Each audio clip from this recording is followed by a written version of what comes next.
The state of Michigan could be a state that breaks the tie in the United States Senate in 2024. There have already been a plethora of contenders for the Democrats and the Republicans, which will make this seat very expensive and very competitive. And for some reason, the media has been giving this Michigan race the silent treatment. Now, this race is a great opportunity for the Republicans to pick up a seat in the Senate. And from what I have found, there is one candidate that has the leadership, solutions, and integrity to flip this seat.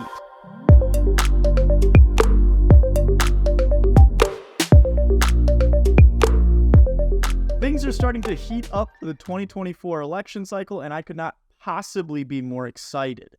We are about 1 year away from the primaries, and while most people are focused on the presidential race, there are some pretty big Senate races going on around the country.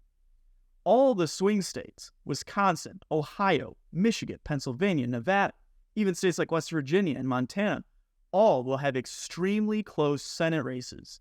And while the media has been focusing on states like West Virginia and Ohio, there is a race in Michigan that has been pretty quiet when it comes to the mainstream headlines. The current senator, Debbie Stabenow, is retiring from the Senate, which leaves this seat completely open. Now, this is big news for the Republicans because there has not been a Republican senator in the state of Michigan for nearly 20 years.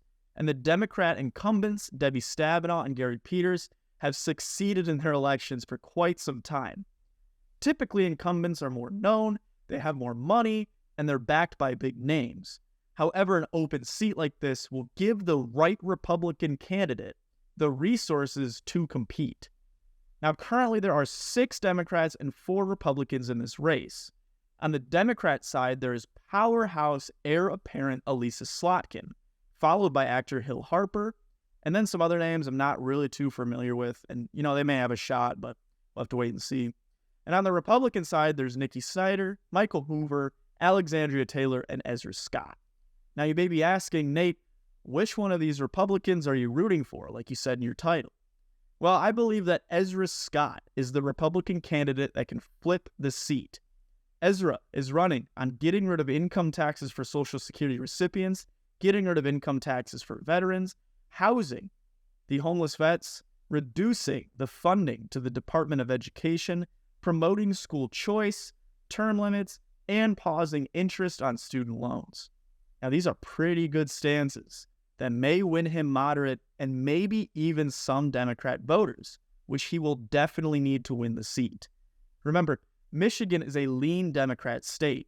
Whoever the Republican candidate is, they will need to sway a couple percentage points of Democrats to vote for them in order to win. Ezra's stances seems like that's exactly what he will be able to do, and none of the other Republican candidates have that. It appears as if he also has the experience that the other candidates don't have. He was a county commissioner, balanced a county budget, all while traveling to D.C. on occasion to get funding for the shoreline erosion problem, which we did have here in Michigan, and funding for rural internet too. It looks like he was doing senator-type work as a county commissioner. Now, what are Ezra's weaknesses? Well, he is old, and in fact, I think he's the oldest in this race. And older candidates have been doing increasingly worse in public opinion, favors that statement. I think that Ezra can balance the fact that he's old by pushing his term limit stance pretty hard. And, term limits poll pretty well among Americans, especially middle-aged and younger voters.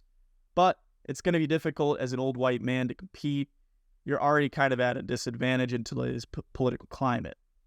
Now, after what happened in 2022, it may look impossible for there to ever be a Republican senator in Michigan, but based on the fact that Elissa Slotkin may win the Democrat primary, never say never.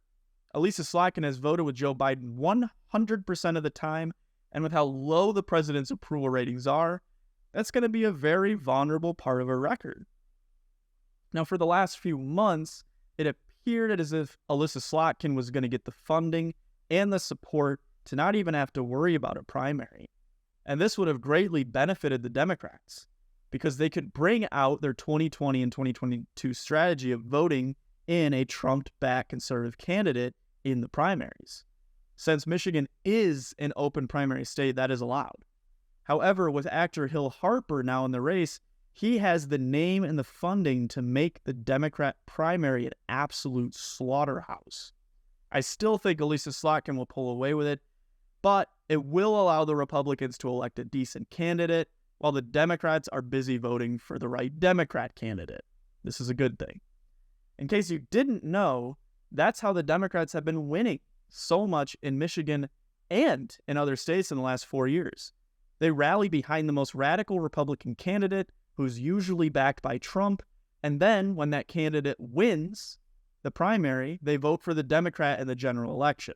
And the moderates follow along with the Democrats because of how bad the Republican candidate is.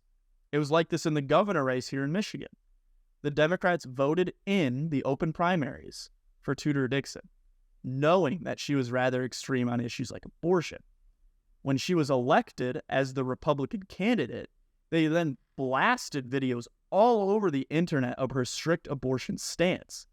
And it was like this in many other states as well. Arizona with Carrie Lake, Pennsylvania with Dr. Oz, Georgia with Herschel Walker. Now, we're still a pretty long way out from even the primaries, but it's looking like it will be an expensive and competitive race with lots of action. If you want to follow along the Michigan Senate race, please subscribe.